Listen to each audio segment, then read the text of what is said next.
NEET 2025 എക്സാമുമായി ബന്ധപ്പെട്ട ഒരു പ്രധാന അപ്ഡേറ്റ് ആണ് കഴിഞ്ഞ ദിവസങ്ങളിലായിട്ട് NTA റിലീസ് ചെയ്തിരിക്കുന്നത്. NTA എന്ന് പറയുമ്പോൾ നാഷണൽ ടെസ്റ്റിംഗ് ഏജൻസി. അതായത് അപ്ഡേറ്റ് എന്ന് പറഞ്ഞാൽ ഇമ്പോർട്ടൻ്റ് ആയിട്ടും രണ്ട് കാര്യങ്ങളിലാണ് അവർ സർക്കുലറിൽ പറഞ്ഞിരിക്കുന്നത്. ഒന്നാമത്തെ കാര്യം, എക്സാമിന് അപ്ലൈ ചെയ്യാനിരിക്കുന്ന എല്ലാ കുട്ടികളും ആധാർ കാർഡ് അപ്ഡേറ്റ് ചെയ്തിരിക്കണം. പ്രത്യേകിച്ചും എസ്പെഷ്യലി നിങ്ങളുടെ പേര്, ഡേറ്റ് ഓഫ് ബർത്ത്, ഏറ്റവും അടുത്തെടുത്തിരിക്കുന്ന ഒരു ഫോട്ടോ, ഇത്രയും കാര്യങ്ങൾ വെച്ചിട്ടായിരിക്കണം നിങ്ങൾ ആധാർ കാർഡ് അപ്ഡേറ്റ് ചെയ്യേണ്ടത്. ആധാർ കാർഡ് അപ്ഡേറ്റ് ചെയ്യാനായിട്ട് നിങ്ങളുടെ ഏറ്റവും അടുത്തുള്ള ഒരു അക്ഷയ സെൻറ്ററിലോ അല്ലെങ്കിൽ ഏതെങ്കിലും ഒരു ഓൺലൈനായിട്ടോ നിങ്ങൾക്ക് അപ്ഡേറ്റ് ചെയ്യാം. പിന്നെ നെക്സ്റ്റ് ഒരു ഇമ്പോർട്ടൻറ്റ് കാര്യം അവർ പറയുന്നത് വെച്ച് കഴിഞ്ഞാൽ എല്ലാ കുട്ടികളും FRID എടുത്തിരിക്കണം. FRID എന്ന് പറയുമ്പോൾ automated permanent academic account registry. പേര് കേട്ട് നിങ്ങൾ ഭയങ്കരമായിട്ട് കൺഫ്യൂസ്ഡ് ആവണ്ട.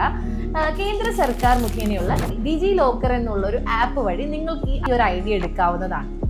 സോ അപ്ലൈ ചെയ്യാനിരിക്കുന്ന എല്ലാ കുട്ടികളും ആധാർ കാർഡ് അപ്ഡേറ്റ് ചെയ്യുക. അതുപോലെ തന്നെ നിങ്ങൾ ഈ FRIDയും എടുത്തു വെച്ചിരിക്കുക. സോ ഈ ഒരു വീഡിയോ നിങ്ങൾക്ക് യൂസ്ഫുൾ ആണെന്ന് തോന്നുകയാണെന്നുണ്ടെങ്കിൽ നീറ്റ് എക്സാം എഴുതാനിരിക്കുന്ന നിങ്ങളുടെ ഫ്രണ്ട്സിനും ഫാമിലിക്കും റിലേറ്റീവ്സിനും ഒക്കെ നിങ്ങൾ ഷെയർ ചെയ്ത് കൊടുക്കുക. ഇതുമായി ബന്ധപ്പെട്ട് എന്തെങ്കിലും ഡൗട്ട് ഉണ്ടെങ്കിൽ നിങ്ങൾക്ക് ഞങ്ങളെ കോൺടാക്ട് ചെയ്യാം. കോൺടാക്ട് ചെയ്യാനുള്ള ഡീറ്റെയിൽസ് ഞങ്ങൾ ഡിസ്ക്രിപ്ഷൻ ബോക്സിൽ കൊടുത്തിരിക്കുന്നതായിരിക്കും. Thank you.